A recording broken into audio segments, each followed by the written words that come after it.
From Chicago studios, this is the Muslim News on Muslim Network TV. Assalamu alaikum, I'm Samana, Siddiqui. First, the headlines. 10 states to ban abortions while others work to protect access. Justice Thomas says court should reconsider marriage equality, right to contraception. High school football coach scores big Supreme Court win. Israel's live ammunition firing leaves 131 Palestinians injured. Tasmiha Khan wins Pulitzer Prize Media Fellowship. Islamic coin gains fatwa from leading global Muslim scholars. Our top story tonight.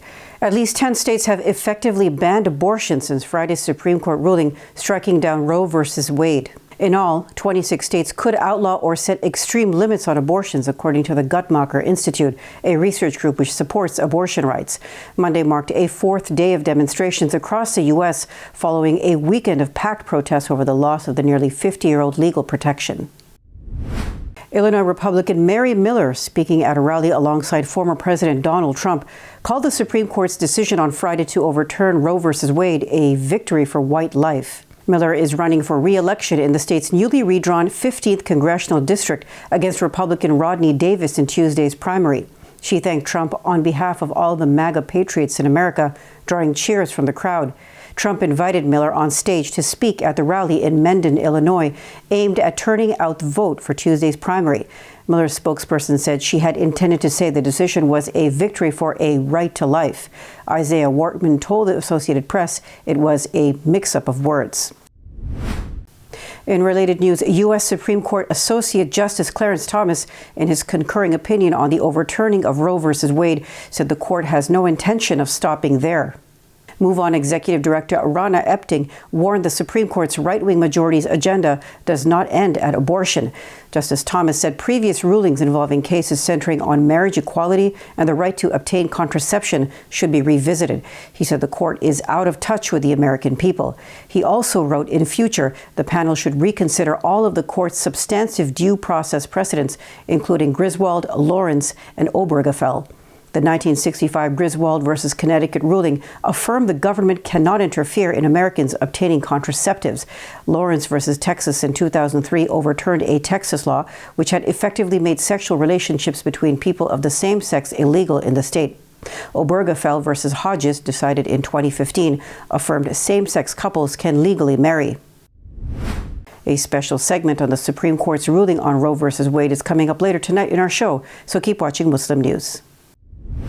On Sunday, Democratic Congresswoman Alexandria Ocasio-Cortez of New York said right-wing U.S. Supreme Court justices who misled senators during confirmation hearings should be impeached for lying under oath. The justices testified under oath about whether they supported overturning Roe v. Wade.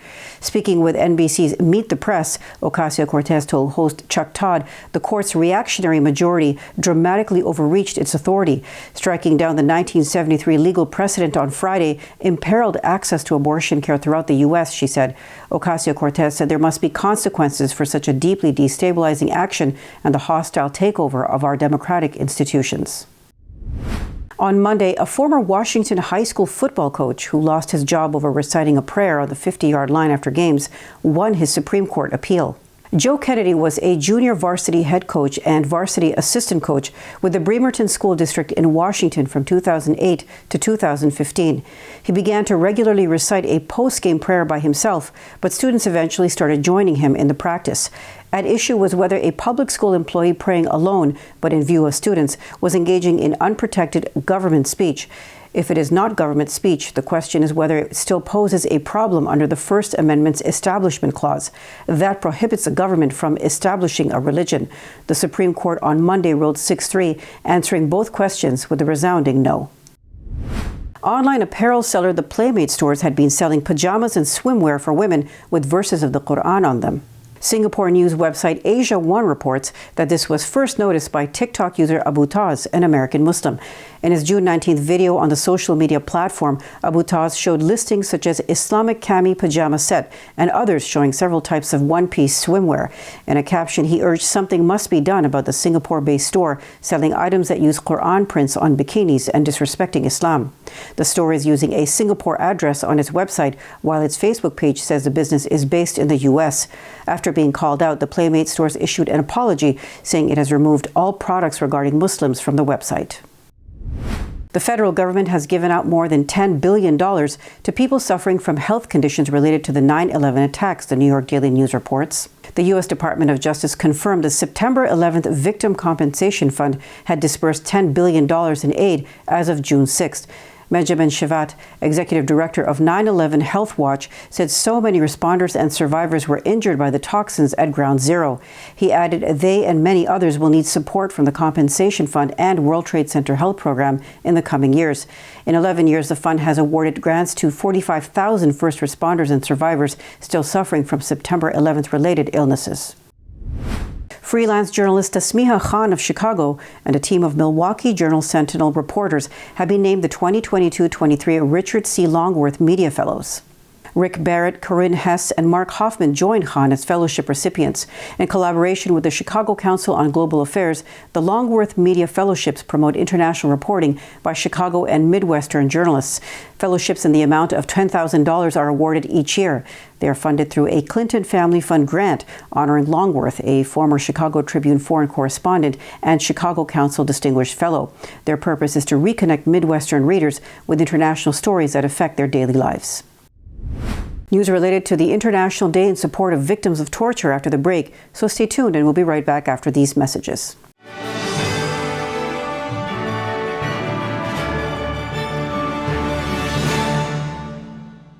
If I could be you, and you could be me for just 1 hour. If we could find a way to get inside each other's minds. Walk a mile in my shoes. Walk a mile in my shoes. Well, before you abuse, criticize, and accuse. Walk a mile in my shoes. There are 16 million children struggling with hunger in America. That's 1 in 5 daughters, sons, neighbors, and classmates who don't know where their next meal is coming from. Yet billions of pounds of good food go to waste every year. It's time we do something about it. Feeding America is a nationwide network of food banks that helps provide meals to millions of kids and families in need. Visit feedingamerica.org to help them feed even more. Together, we can solve hunger. Together, we're feeding America. Mr. Speaker, if I decide to wear a turban, or you decide to wear a cross, or he decides to wear a kippah or a skull cap, or she decides to wear a hijab or a burqa, does that mean that it is open season for right honourable members of this House to make derogatory and divisive remarks about our appearance?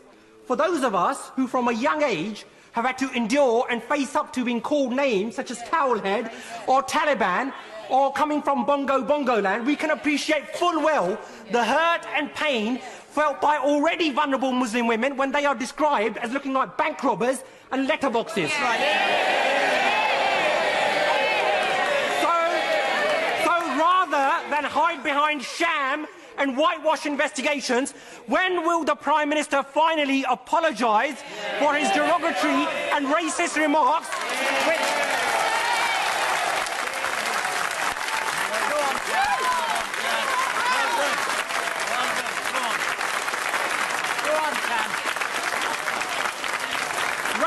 Racist remarks, Mr. Speaker, which have led to a spike in hate crime. And given the increasing prevalence of such incidents within his party, when will the Prime Minister finally order an inquiry into Islamophobia within the Conservative Party, something which he and his Chancellor promised on national television?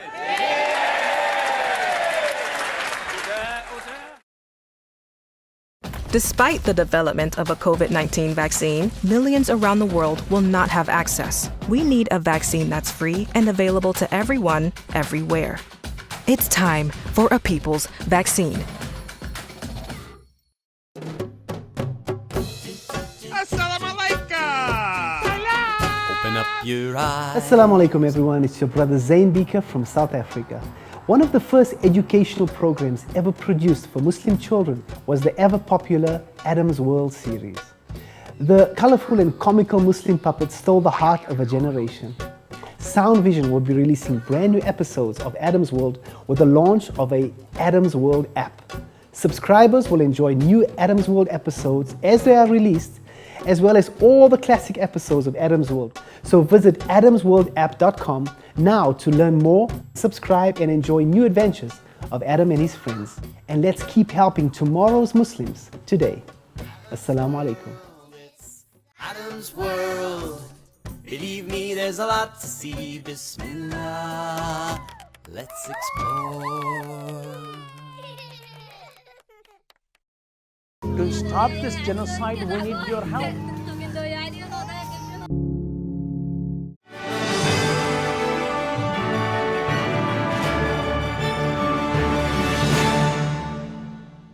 Welcome back. The use of torture is prohibited by the United Nations Convention that also opposes other cruel, inhumane, or degrading treatment or punishment. Yet many countries still employ methods of torture, including beatings, waterboarding, rape, sleep deprivation, and solitary confinement. To increase global awareness of the problem, the UN designated June 26th as International Day in support of victims of torture. This year marks the 25th anniversary of the proclamation, which strives to eliminate the practice globally. Professor Amos Giora, who teaches global perspectives on counterterrorism at the University of Utah in Salt Lake City, said it's important to recognize victims of torture. Over 50,000 victims and their families are helped every year by programs supported by the UN Voluntary Fund for Victims of Torture.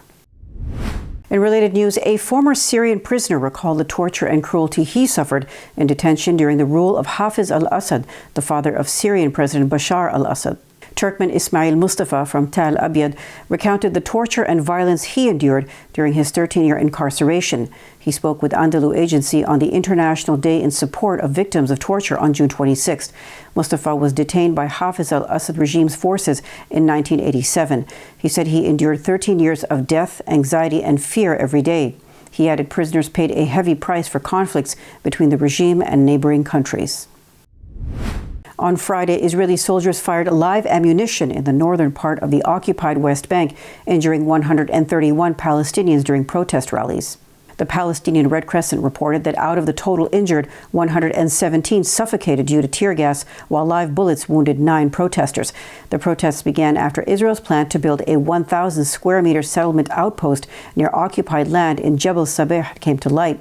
About 650,000 settlers in the West Bank, including occupied Jerusalem, are living in more than 164 settlements, according to estimates. Per international law, any Jewish settlement in or around occupied lands is illegal. Sharia compliance has long been an issue in cryptocurrency. Now, Islamic coin, the Sharia-compliant digital currency, has issued a fatwa by the world's leading Muslim authorities. The edict was led by Sheikh Dr. Nizam Muhammad Salih Yaqoubi, known as the gatekeeper of the $2 trillion market for Islamic financial products.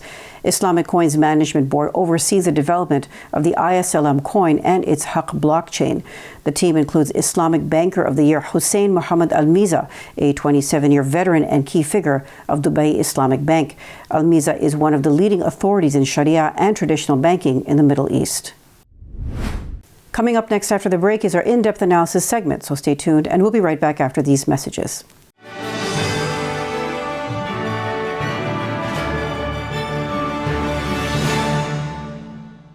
If I could be you, and you could be me for just 1 hour, walk a mile in my shoes, walk a mile in my shoes.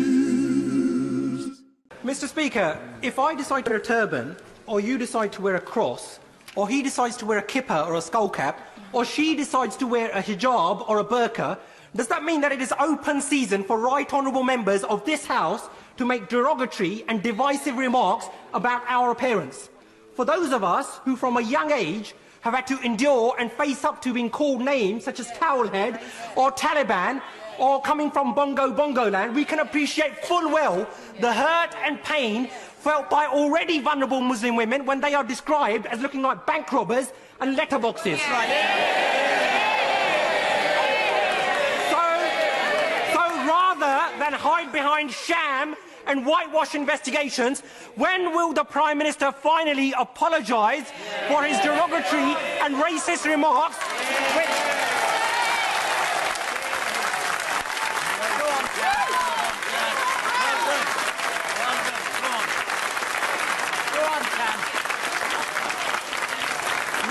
Racist racist remarks, Mr. Speaker, which have led to a spike in hate crime. And given the increasing prevalence of such incidents within his party, when will the Prime Minister finally order an inquiry into Islamophobia within the Conservative Party, something which he and his Chancellor promised on national television?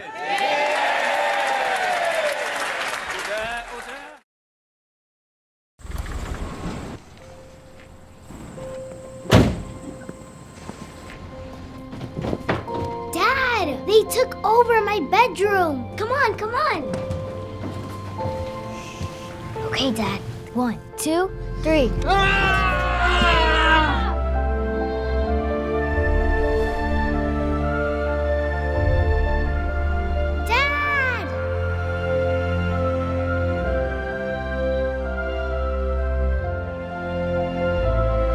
You saved me. Dad? Are you okay? I'm fine, dear.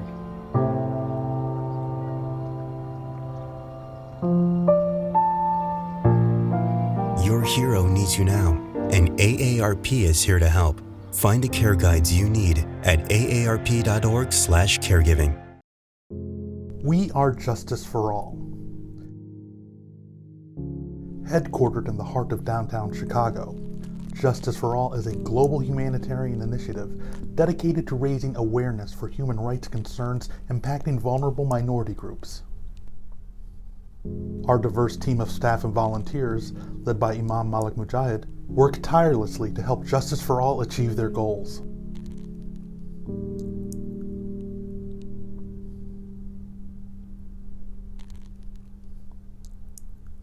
We promote policies that protect religious freedom, address the root causes of mass displacement, and recognize the plight of refugees and forced migrants. Together, we can continue to stand up for justice. Justice for all.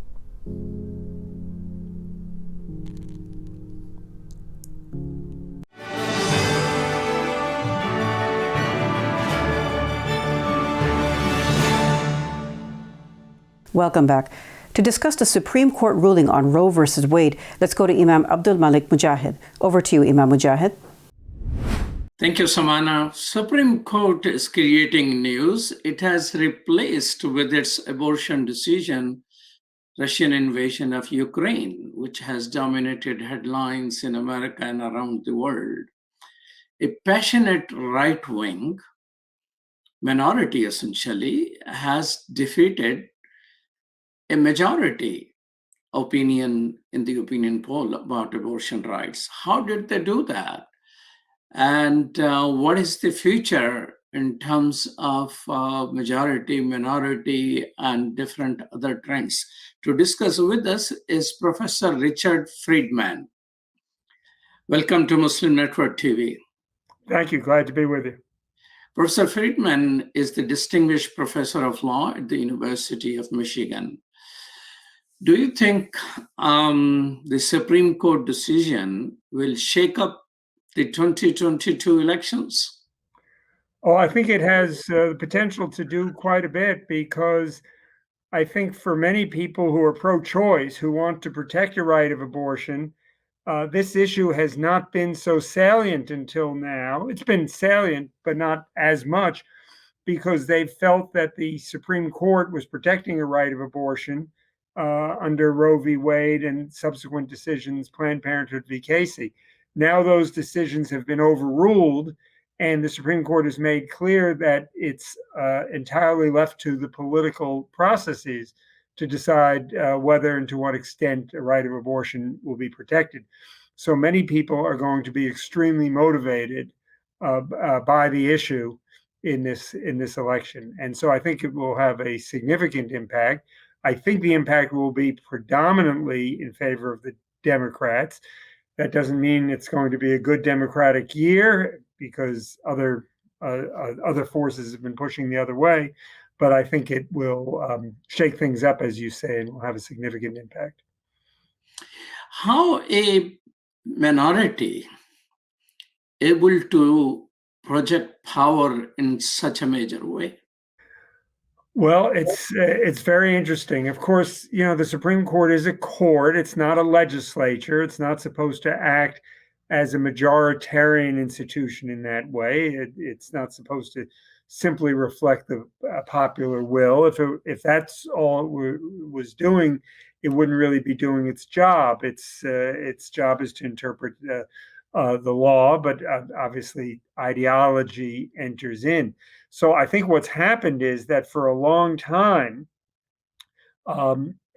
conservatives, or let's say the pro-life, anti-abortion forces, have focused very much on getting this result. And so many of those voters have really focused on this. It's been a large determinant of how they've wanted to vote. And so Republican candidates for president, including President Trump, have basically said they're going to nominate justices of the Supreme Court who would likely achieve this result. And as it happened, President Trump got 3 nominations. Part of that was because the Republicans in the Senate realized they could stop President Obama from making an appointment in the last year of his term, and they did. They used raw political power, and I think maybe the Democrats would have done the same thing if the situation had been reversed. And then that was when Justice Scalia died, and then Justice Kennedy decided to retire. And then in the last months of President Trump's term, Justice Ginsburg died. So President Trump got 3 appointments, and all 3 of those justices, in addition to Justices Alito and Thomas, voted to overrule Roe v. Wade, and that made 5. And that's all they needed.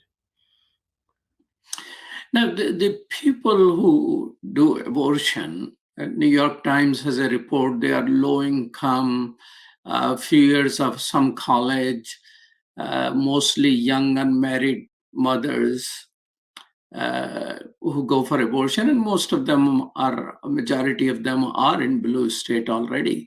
Do you think that type of abortion practitioner profile is something which will be able to fight off people who are well organized around churches and has been building a movement for a long period of time? I think in the blue states, as you say, in states that have been favorable to abortion, I think abortion access will continue pretty much as it was. It may be a little bit more difficult at first, just because there'll be so many people coming from out of state who want abortion, so it might be more crowded, more difficult. I think that, as you say, there's been a good deal of movement to try to, if not block, to try to dissuade people coming into clinics. But that's always been true, and abortions have continued nonetheless. Also, we have to realize that a majority now, I believe, of abortions in the United States are what's called medical abortions. Using drugs rather than surgery, and increasingly, particularly with remote communications, no trip to a clinic is going to be necessary. For people from out of state, it becomes more complicated. Those who can travel will. Those who cannot, it becomes more difficult if they can't travel easily, because studies have indicated that if somebody has to travel more than 200 miles to a clinic, the rate of abortion goes down, because for some people it's too difficult. My anticipation is that there's going to be a good deal of financial support and emotional support provided for these people, so that over time, most of them will be able to go to a place where at least they can have an appointment with a doctor and get a prescription. We'll see. Professor Friedman, you have studied history of law and the Supreme Court as well. Has Supreme Court been as controversial and considered as partisan as it is now? Historically, yes. Around the time of the Civil War, I think you'd have to go back probably about as far back to find a time where it was as controversial. But at least a close second would be in the 1930s, when the Supreme Court invalidated several pieces of New Deal legislation and also progressive state legislation. And the court was very divided and very controversial. It wasn't as partisan as it is now. That is, there were some progressive Republican justices, and one very conservative Democratic justice. It is remarkably partisan now, but it was at the center of political controversy in the 1930s, particularly when President Roosevelt tried to pack the court with additional justices. Around the time of the Civil War, it was extraordinarily contentious, and the Supreme Court was thought very badly of after the Dred Scott decision, which said that the attempts by the federal government to limit the spread of slavery were unconstitutional. And that decision, is widely believed, accelerated the progress of the nation towards civil war. So we're not quite there yet, but the nation is very divided. Do you think we are getting there? I don't think we're getting to civil war. I don't, but I do think that we are becoming increasingly two very different nations. Sorry, could you say that again? Sorry. Let me say that my watch all of a sudden entered into the conversation. Sorry.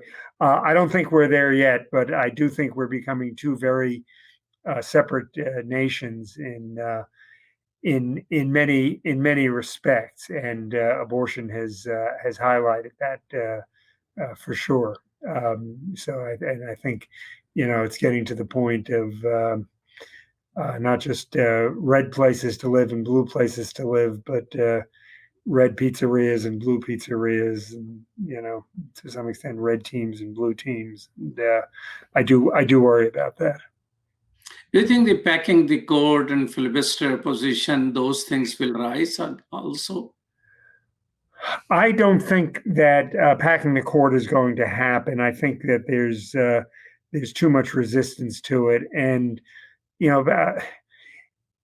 I do believe that if the court is packed for ideological reasons, it basically would destroy the court as a separate institution.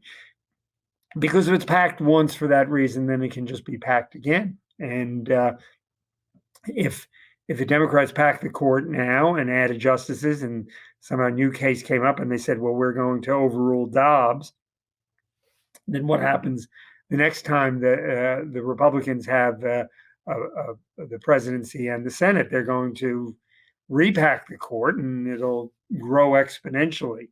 So I don't think that's I don't think it's likely to happen, because there's enough resistance to it, and personally, I don't think it would be a good idea. When President Roosevelt tried to pack the court, the Senate Judiciary Committee issued a report against it, saying this is a measure the likes of which should never be presented again to the free representatives of the free people. And it's interesting how much force it's come back with. But I don't think that's the solution. I think the solution for pro-choice people, of whom I'm one, is to win elections and exert political power in other ways. So far as the filibuster is concerned, I mean, that's a closer matter. It could be that the filibuster is eliminated, or at least would be eliminated for some issues. But of course, if it's eliminated for some issues, then the Republicans will come back when they control the Senate and say, well, we can do the same thing. And personally, I have very mixed feelings about it, because it does seem undemocratic.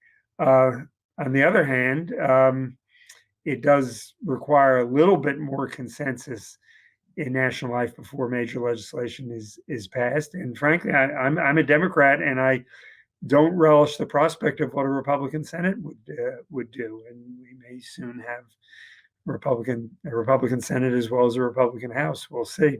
So I think that'll be a very mixed bag. Well, thank you so much, Professor Friedman, for your time. Truly appreciate that. Thank you. Happy to be with you. Back to you, Samana. Thank you, Imam Mujahid. That's all from our Chicago studios tonight. Thank you for tuning in. You can find previous episodes and more on our YouTube or Facebook. For more content, keep watching Muslim Network TV or visit muslimnetwork.tv. Salam and good night.